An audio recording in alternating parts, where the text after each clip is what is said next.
Dip, dip, dip, dip, dip, dip, dip, dip, dip, dip, dip, dip, dip, dip, Surfing USA. So, today I want to talk about second edition Gamma World.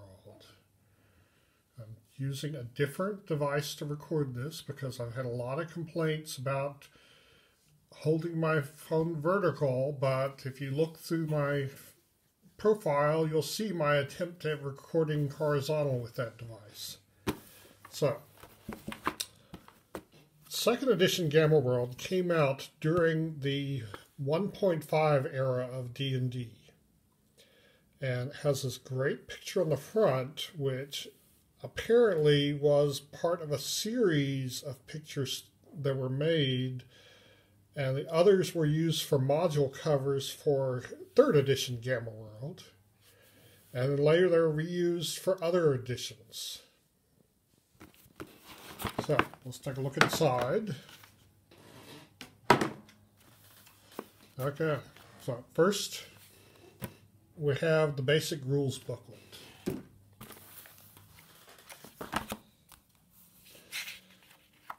Another picture that was part of that series. Now, essentially, this is the almost identical to first edition Gamma World, except it's got better layout and artwork. But if you look at this, it's much easier to read. But pretty much it's the same game. Mutants, the character classes are still pure strain humans, mutated humans, and mutant animals.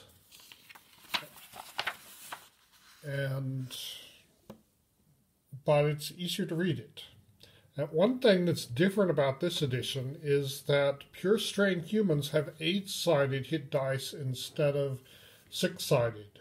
So, if you're a mutated human, you roll your constitution is your number of 6-sided hit dice you roll, but if you're a pure strain human, you roll 8-sided hit dice for that. So that's an advantage to being pure strain and why you would want to be one. So here it goes over to the different mutations, and it's got them all, including the plant ones, in alphabetical order. Before, there was a section on physical mutations, and then there was a section on mental mutations, and later one on plant mutations. But here they're all mixed together, and the descriptions are a little easier to read here than in the other book.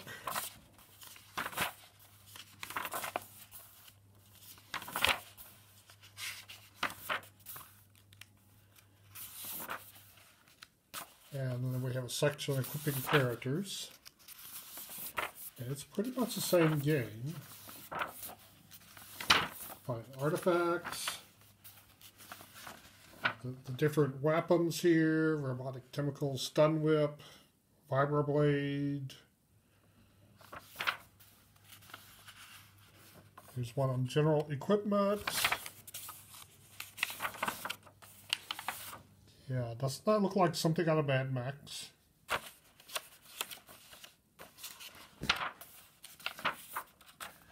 Okay, but one thing that's significantly different about this, even though the monsters are pretty much the same, the artwork is so much better. You get a picture of what an arc actually looks like. They're like a dog man, so here they are. And arms, and here's the batters, which are mutated badgers, farleps, burleps. Let's get to some of the more interesting ones, like the brutors, big walkers. They're like mutated horses, or centistede, another mutated horse. There's the dabbers, which may have inspired a certain character Bill Manilow created for the Incredible Hulk, which later became one of the Guardians of the Galaxy. One of my favorites, the Grens, which are green mutated humans that live sort of like elves. the fins, which are like manfish things. Let's see, the hissers. Here we are, hissers, like snake men. The jaggets, that's like jaguar people. The hoops. Here we are, the hoops, also known as the flopsies. And the hoops can ride on hoopers, which are jackalopes. Let's see, what else interesting we got in here? The orlins, the seps, the ghost trees. The sleeds were a favorite of mine. They're basically lizard men with telepathy, total healing, and plant control.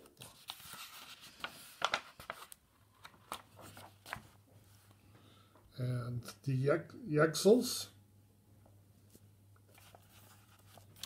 And it goes a bit into the cryptic alliances, which these were in the first edition too. They're basically organizations dedicated to some philosophy that band together. For example, the Knights of Genetic Purity are basically a racist group of pure strain humans.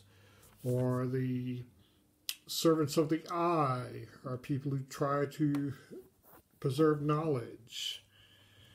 The Healers, a healing group. The Radioactivists, they worship radioactivity and try to get exposed to radioactivity as much as they can. The Restorationists want to restore technology. The Iron Society is like a fascist group. The Machinists, or also known as the Created, are a group only open to androids and robots. The Zoopremists are a racist group of mutated animals.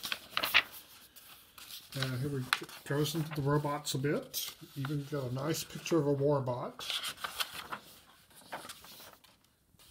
So much, but it's the same game as first edition, but much better art. And there's another book, which is the Adventure Book. And this is a module. So there's a picture. I've got some of my notes from when I was running this. Let's get those out of the way. So basically a module for the most part.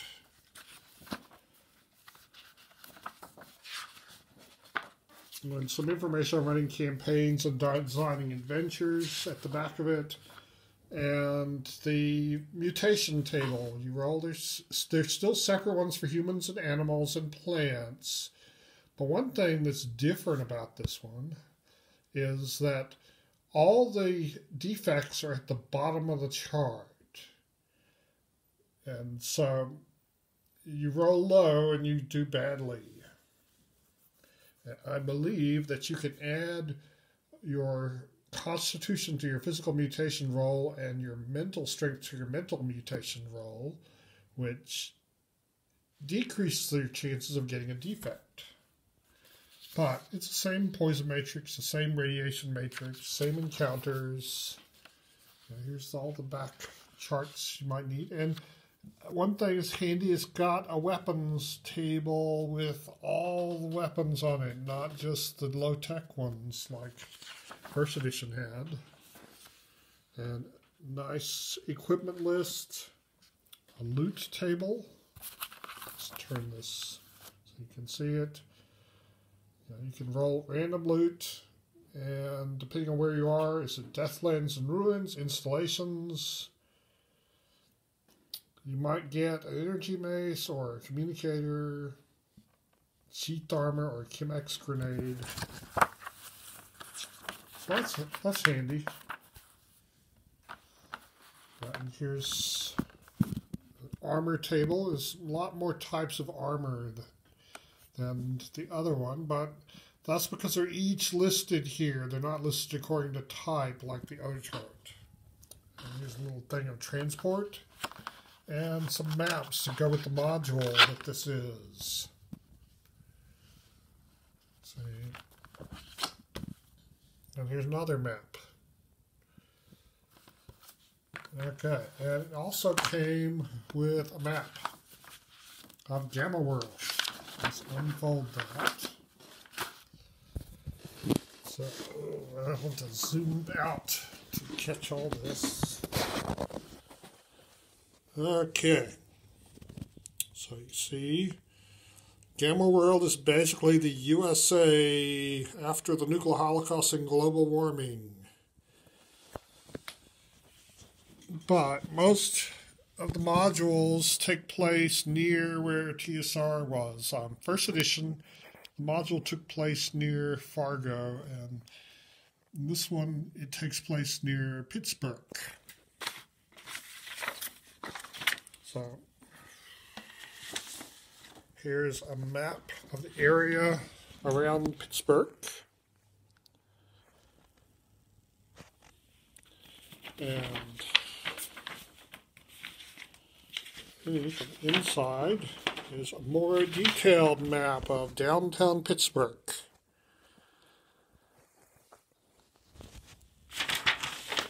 Yeah, so it's pretty good. It came with some dice, which I still have most of them. At one point, my ex wanted to take my baby blue dice. I said, no, those came with the original Gamma World, or first edition Gamma World. Okay, so that's pretty much Gamma World. There was a third edition of Gamma World that came out a few years later. It's still during the 1.5 era of Dungeons and Dragons. And it was a very different game. I bought a few modules of it, and the rules were very different. First and second edition Gamma World were so close that we thought it and AD&D were the same game. But third edition Gamma World was more like the Marvel superhero game. So, I hope you enjoyed this.